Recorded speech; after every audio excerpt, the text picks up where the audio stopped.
Varicose veins కి సరైన చికిత్స కోసం సంప్రదించండి ఎవిస్ హాస్పిటల్. జై శ్రీకృష్ణ. ఆండాళ్ తిరువడిగళే శరణం. దివ్య తిరుప్పావై వ్రతంలో 8వ పాసురానికి చేరుకున్నాం.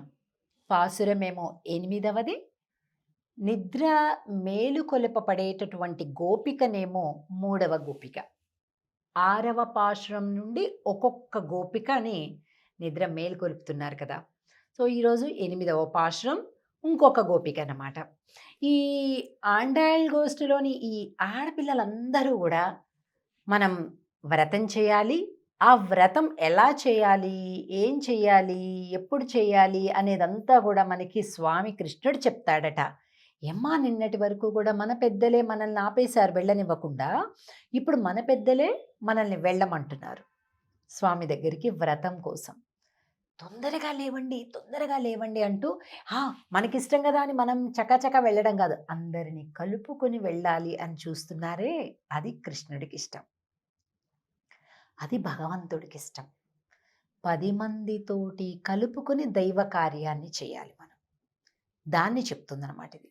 కాబట్టి ఇక్కడ ఈ 8వ పాశురం ఏదైతే ఉందో, ఈ పాశురంలో 3వ గోపికను మేలుకొలుపుతూ వాళ్లతో పాటు కలుపుకుంటూ ముందుకెళ్తున్నారు. పాశురాన్ని సేవిద్దాం. కీజ్వానం వెళ్ళెండ్రు ఎరుమై సిరువీడు మేయువాన్ பரந்தனகான் மிக்குள்ள பிள்ளைகளோம்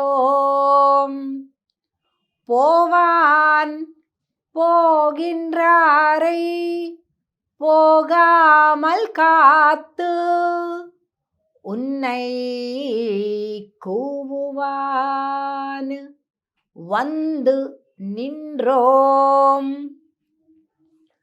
கோது கலமுடைய பாவாய் எஜுந்திராய் பாடிப்பறை கொண்டு மாவாய் பிளந்தானை மல்லரை மாட்டியா தேவாதி தேவனை சென்று நாம் சேவித்தால் ஆவாவென்று ஆராயந்து அருள் ఏలోరెంబావాయ్.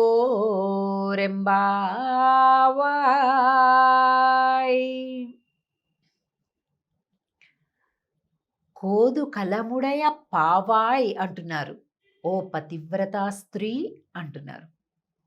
ఏంటి పతివ్రత లక్షణాలు?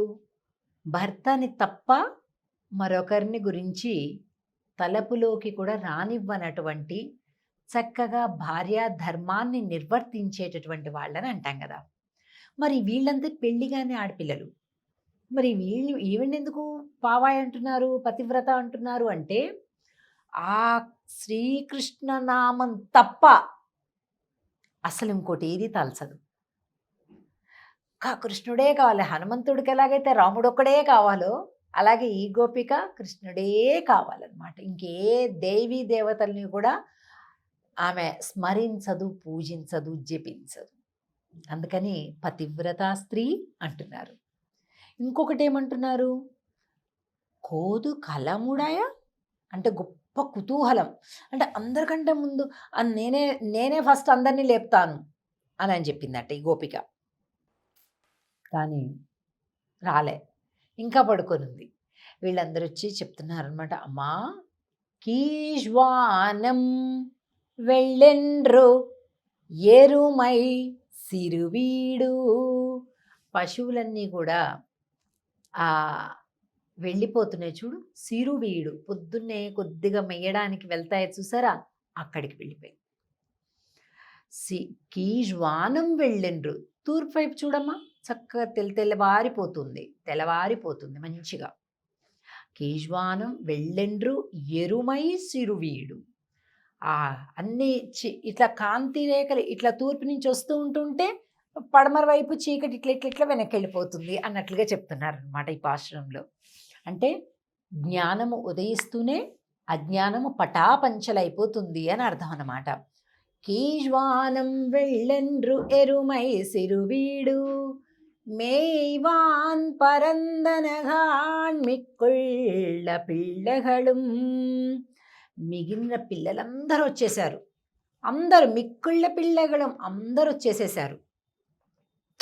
ఆహా, అందరూ వచ్చేసారా, ఇంకా నేనెందుకో అని గోపిక అంటుంటే, అమ్మా పోవాన్ పోగిన్రారై పోగామల్ కాత్, పోవడమే ప్రయోజనంగా పోతూ ఉన్నాం.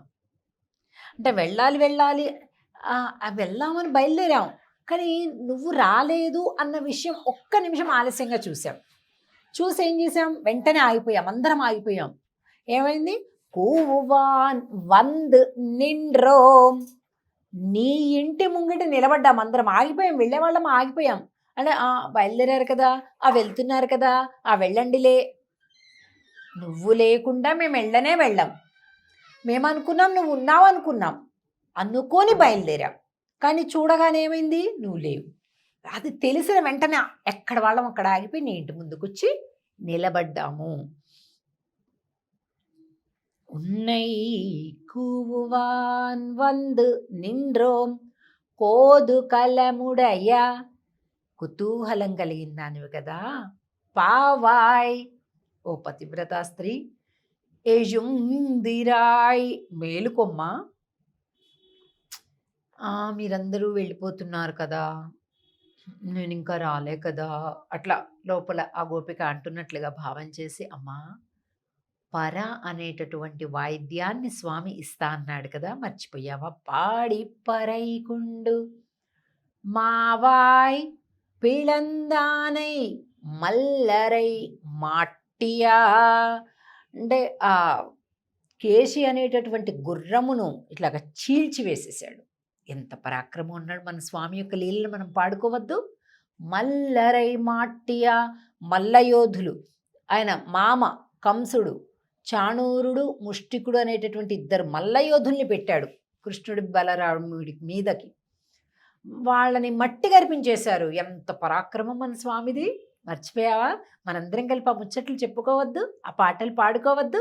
రా తల్లి. మల్లరై మాట్టియా, మామూలు వాడ మన స్వామి, మన కళ్ళకెదురుగా మన స్నేహితుల్లాగా కనిపిస్తున్నాడు, కానీ దేవాది దేవనై సెన్రునాం సేవిత్తాల్, ఆ దేవదేవుడు, ఆ దేవుడమ్మా ఆయన్ని సేవించడానికి వెళ్తున్నాం. ఆవావెండ్రు ఆరాయంద్, అమ్మో అంత దేవదేవుడా, మన మొరలు వింటాడా, మనతో మాట్లాడతాడా, మనకేం కావాలో ఇస్తాడా? ఇన్ని సంశయాలుంటే అలాంటి సంశయం ఏమీ వద్దమ్మా.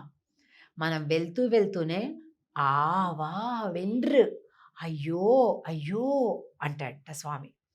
అయ్యోయ్యో ఎంత కష్టపడ్డారు, ఇంత చలిలో వచ్చారా, అయ్యో పాపం ఆడపిల్లలు ఇంత చీకట్లో ప్రయాణం చేసి వచ్చారా, అట్లాగా చాలా ప్రేమగా స్వామి అడిగి అడిగి అడిగి అడిగి వరాలిస్తాడమ్మా, అడిగి అడిగి మన యోగక్షేమాలతోటి పలకరిస్తాడమ్మా అని ఈ లోపల ఉండే నిద్రించేటటువంటి గోపికకి ఆ స్వామిని గురించి చెప్తుంది. ఈ లోపల పడుకున్నవాడికి కూడా తెలుసు, కానీ అలా ఏదో వినాలని కాసేపు అడుగుతూ ఉన్నట్టు, వాళ్ళు ఏదో చెప్తున్నట్టు అలా కాసేపు స్వామి యొక్క గుణగానాన్ని శ్రవణం చెయ్యాలి అని కోరిక అన్నమాట. అలాగా ఈ లోపల గోపిక అంటే 3వ గోపిక, నిద్ర లేపబడేది. పాశ్రమేమో 8వ పాశ్రం. ఈ పాశ్రంలో ఇలాగా ఈ గోపిక నిద్ర మేల్కొని వాళ్ళతో పాటు కలిసి వెళ్తుందనమాట. ఇక తర్వాత 4వ గోపిక ఎవరైతే ఉన్నారో, ఇవిడ మహాజ్ఞాని, చాలా గొప్ప జ్ఞానవంతురాలు. భగవంతుడికి మనకి ఎన్ని సంబంధాలు ఉన్నాయండి? 9. ఆ నవవిధ సంబంధాలు అంటారు.